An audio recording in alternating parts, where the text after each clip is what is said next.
On this video, we're going to talk about the non-aggression principle, what it is, why it's important, the controversial proof on why it's true, and of course, its political implications. So let's dive in.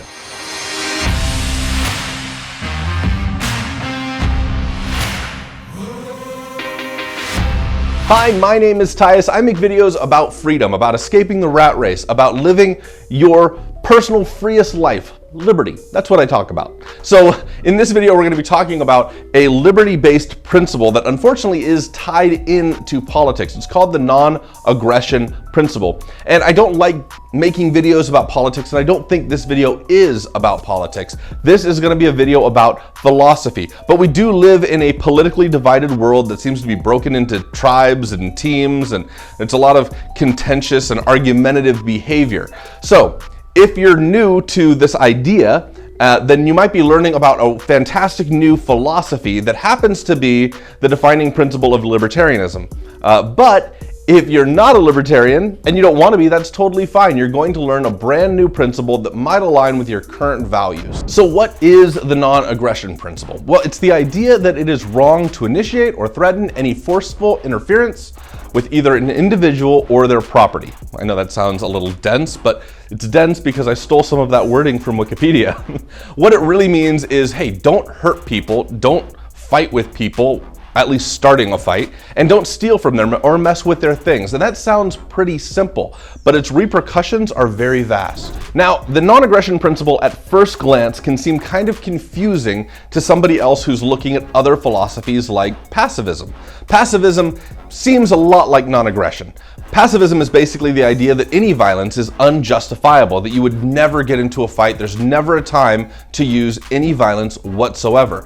The non-aggression principle isn't that. It doesn't say that you can't use violence. It says that you can't be the initiator of violence. So starting a war or committing an act of violence is not okay according to the non-aggression principle. However, if you are attacked, then defending yourself or fighting back is completely justifiable under the non-aggression principle. Now, the non-aggression principle allows for violence because it's there to protect your rights. And there's two primary kinds of rights. There's negative rights and there's positive rights. Most people have never even heard of that differentiator, so let me explain that a little bit deeper. A negative right is something that doesn't have any scarcity around it. So in the United States here, we have the Bill of Rights, which is a short list of negative rights, rights that have no scarcity. So the First Amendment of the Bill of Rights is freedom of speech.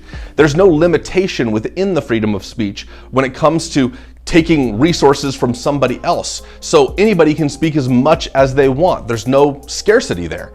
The Second Amendment being the right to bear arms, or the freedom to own weapons, essentially. Now, that doesn't have a limitation either because we're talking about each person's ability to own something. However, if the Second Amendment was written to say every single citizen of our country is going to be given a gun, then suddenly we have a scarce resource. We've got iron, we've got the metal, we've got the manufacturing that takes place that's required to make a gun.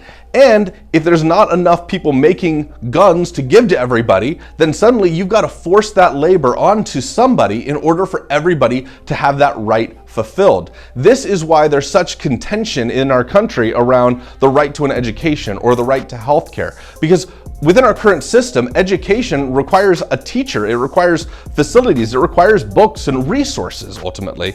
And who's going to provide those resources when somebody might not want to make them, especially at a reduced cost? So by guaranteeing education, that would be considered a positive right. But if nobody wants to provide that education, then to fulfill that right, we've got to force that labor. And forced labor is nothing more than slavery. And that is why there's such issue in our country, at least, around the right to an education or the right to health care, because the end path to it is slavery if you don't have enough people wanting to provide that service. For that reason, the non-aggression principle only deals in negative rights. Now, the non-aggression principle focuses on one specific area of negative rights, what we often refer to as natural rights.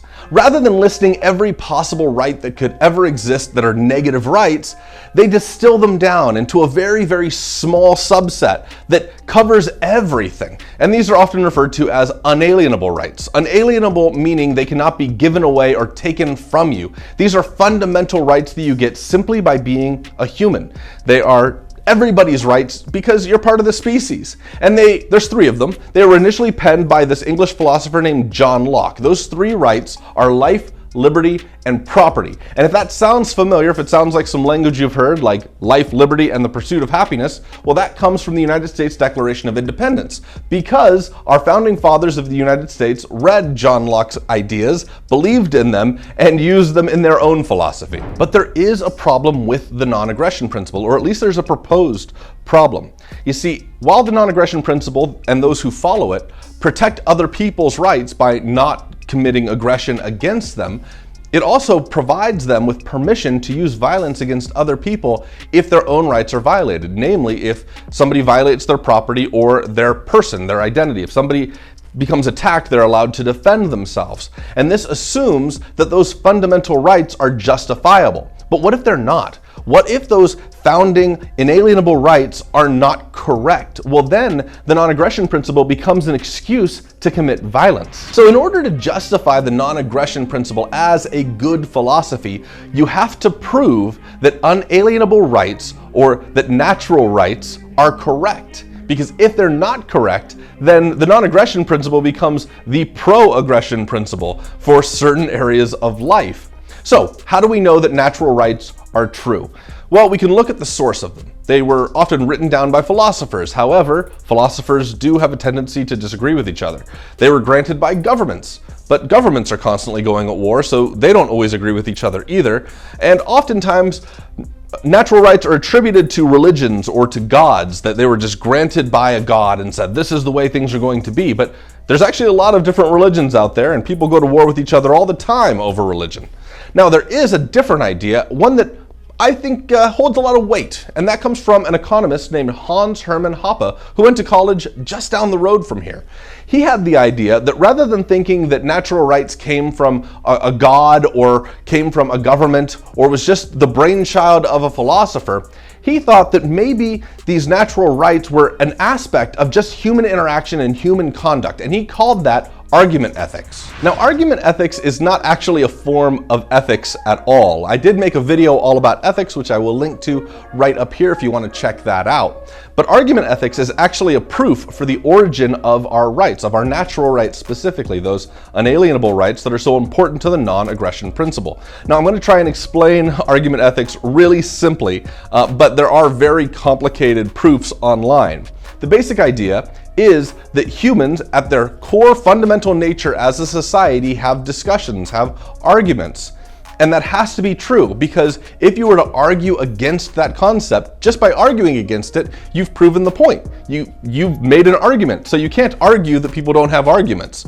We clearly do. So that we know is true. That has to be true. And in order to have an argument, in order to have that discussion, you need to have control over your body so that you can talk, so that you can breathe in that air to make the discussion.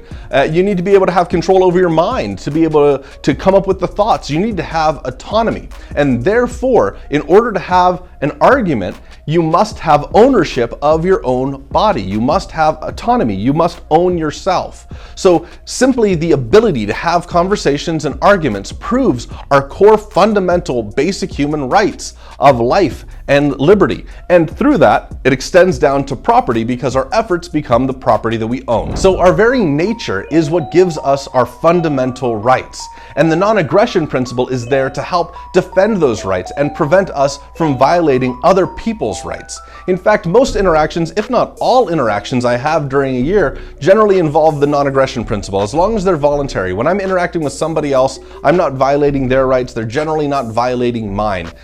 And that's basically a crash course in the non-aggression principle. Now, if you have questions about this, because it is kind of a dense topic, please leave those questions below in the comment section. If you have not yet subscribed to this channel, please do so now. And if you want to share it with anybody, I would certainly appreciate that. I hope to see you on the next video.